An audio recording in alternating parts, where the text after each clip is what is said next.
Ciao ragazzi, oggi vediamo come sostituire il filo del cambio del comando cambio Shimano a 8 velocità. Dato che ho fatto già il lavoro sulla parte del cambio posteriore, ho notato che il filo è completamente arrugginito, quindi la cambiata non era ottimale e c'era il filo che grippava all'interno della guaina, e quindi se vi capita questo problema vediamo come risolverlo. Questo comando cambio è un po' vecchio, quindi può essere diverso da quelli moderni. Il modello dovrebbe essere modello Altus oppure Acera, sempre a 8 velocità. Per fare questo lavoro non è difficilissimo, basta solo avere gli strumenti giusti, come ad esempio un cacciavite a stella sottilissimo per andare a svitare dei viti del coperchio. Il cacciavite che occorre per smontare il coperchio è un semplice cacciavite a stella, però deve essere molto sottile. I viti che dobbiamo svitare sono questi due, 1 e 1, 2. Cerchiamo di spingere un po', fare pressione col cacciavite, cercando di non spanare la vite, perché altrimenti si rischia che si rovini. Svitiamo,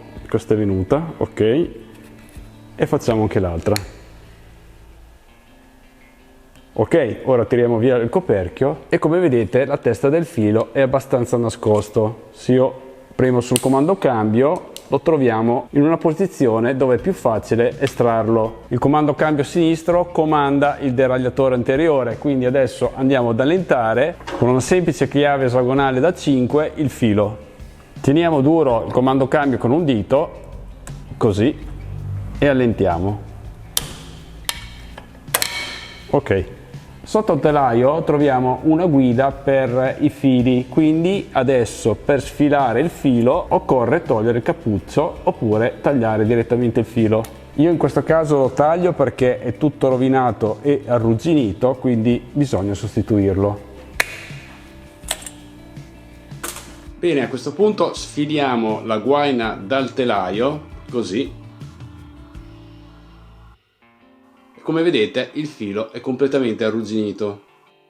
A questo punto sfiliamo il filo dall'interno del nostro comando cambio. Bisogna alzare con un piccolo cacciavite a taglio la testa in modo che esca. Spingiamo il filo verso l'esterno, così, e sfiliamo. Io, per non sporcare il comando cambio, con la ruggine del filo taglio il filo vecchio, così evito che si sporchi appunto il meccanismo del comando cambio.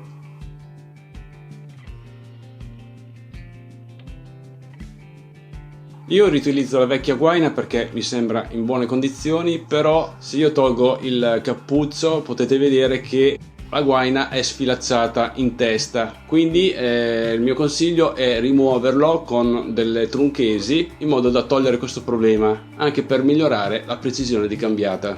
Come vedete il vecchio capoguaina è rotto e quindi andrò a sostituirli con quelli nuovi. Questo è il capoguaina nuovo, mentre questi sono i terminali filo nuovi che andrò a sostituire. Mi raccomando, quando prendete il filo nuovo assicuratevi che la testa del filo sia identico a quello vecchio. Ora è il momento di mettere il filo nuovo, lo inseriamo nello stesso punto dove abbiamo estratto quello vecchio, ci aiutiamo con un piccolo cacciavite per inserire il filo all'interno della guida.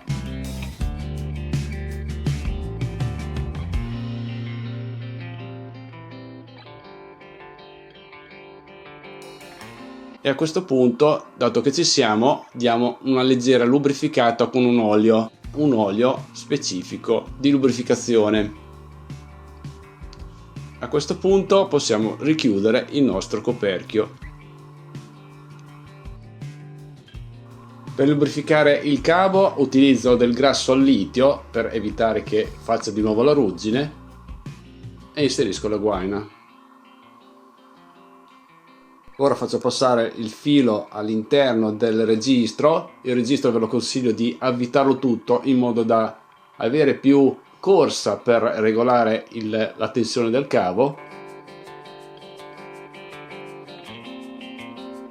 Poi facciamo passare il cavo all'interno della guida sotto il telaio.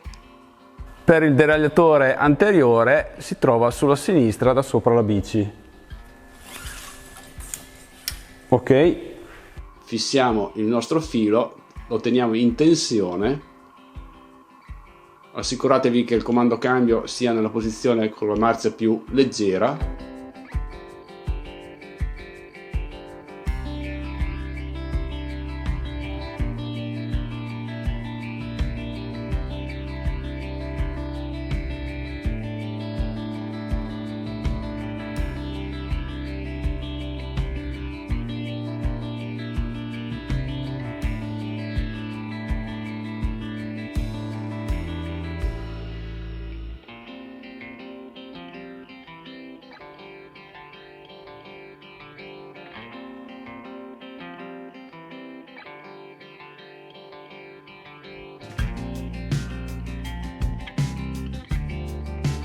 e a questo punto proviamo il tutto se il comando cambio risulta più leggero e preciso. Se non sapete dove trovare i ricambi, vi metto il link nella descrizione. Sul mio sito internet potete trovare tutti i ricambi per sistemare le vostre biciclette. Bene ragazzi, spero di esservi stato d'aiuto anche in questo tutorial. Mi raccomando, mettete un bel mi piace, seguitemi e ci vediamo al prossimo tutorial. Ciao a tutti.